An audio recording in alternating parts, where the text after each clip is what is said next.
ফ্রান্সে এগিয়ে কঠোরপন্থী দল, ম্যাক্রনের দলের কি অবস্থা? ফ্রান্সের পার্লামেন্ট নির্বাচনের দ্বিতীয় ধাপের ভোট গ্রহণ আজ।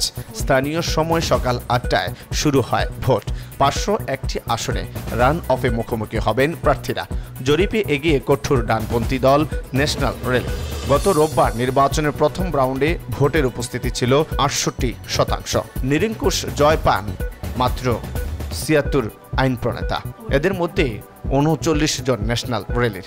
প্রায় 34% ভোট পায় মেরিন লুপেনের দলটি। 29% সমর্থন পায় বামপন্থীদের জোট নিউ পপুলার ফ্রন্ট। 20% বেশি ভোট পেয়ে তৃতীয় অবস্থানে ছিল প্রেসিডেন্ট ম্যাক্রনের দল।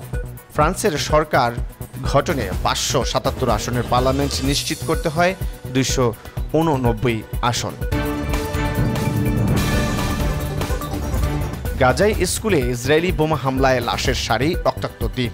ইসরায়েলের আগ্রাসনে আরও একটি রক্তাক্ত দিন দেখল গাজাবাসী। শরণার্থী শিবির সহ বিভিন্ন স্থানে হামলায় প্রাণ হারিয়েছে কমপক্ষে 34 জন। নুসাইরাত ক্যাম্পে জাতিসংঘ পরিচালিত আল জাওয়ানি স্কুল লক্ষ্য করে চালানো হয় বিমান হামলা। মৃত্যু হয় 16 জনের, আহত কমপক্ষে 75 জন। স্কুলটিতে আশ্রিত 7,000-এর মতো ফিলিস্তিনি।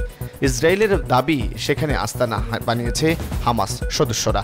তারাই ছিল মূলত টার্গেটে।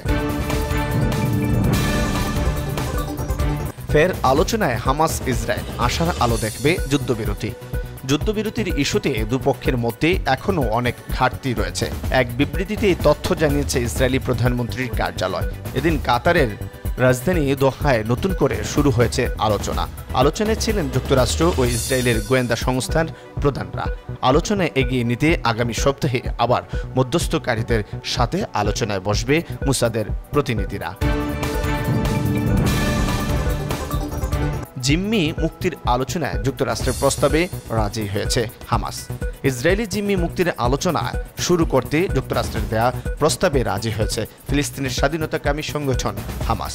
সূত্রের বরাত দিয়ে এ তথ্য জানিয়েছে আন্তর্জাতিক বার্তা সংস্থা রয়টার্স। বাইডেন সরে গেলে কে হবেন ডেমোক্র্যাট প্রার্থী? এগিয়ে রয়েছেন কে? মার্কিন প্রেসিডেন্ট নির্বাচন থেকে জো বাইডেন সরে দাঁড়ালে কে হতে পারেন তার বিকল্প? সম্ভাব্য ডেমোক্র্যাট প্রার্থী হিসেবে বেশ কয়েকজনের নামই উচ্চারিত হচ্ছে, যার মধ্যে সবচেয়ে আলোচিত ভাইস প্রেসিডেন্ট কমলা হ্যারিস। এছাড়া জোরে সোরে আলোচনায় মিশিগানের গভর্নর গ্রেচেন হুইটমার, ক্যালিফোর্নিয়ার গভর্নর গেভিন নিউসোম, পরিবহন মন্ত্রী পিট বুটিজেজ সহ আরও কয়েকজনের ডেমোক্র্যাট নেতা। জরিপ বলছে ডেমোক্র্যাটের মধ্যে ট্রাম্পকে হারানোর সামর্থ্য রয়েছে কেবল মিশেল ওবামার। বয়স নিয়ে কটাক্ষের জবাব দিলেন বাইডেন। প্রার্থিতার নিয়ে চাপ। সময় যত গড়াচ্ছে মার্কিন প্রেসিডেন্টের ওপর বাড়ছে ডেমোক্র্যাট ডোনারদের চাপ। ডোনাল্ড ট্রাম্পের কাছে টেলিভিশন বিতর্কে হারের পর জো বাইডেনকে নিয়ে যে বিতর্ক তৈরি হয়েছে তার প্রভাব পড়ছে দলের তহবিলের ওপরও। বিকল্প প্রার্থীদের নিয়েও চলছে আলোচনা, যদিও সব আলোচনা গুঞ্জন উড়িয়ে আত্মবিশ্বাসী বাইডেনের ঘোষণা ডেমোক্র্যাট দলের হয়ে নির্বাচনে লড়বেন তিনি, ছিনিয়ে আনবে জয়ও।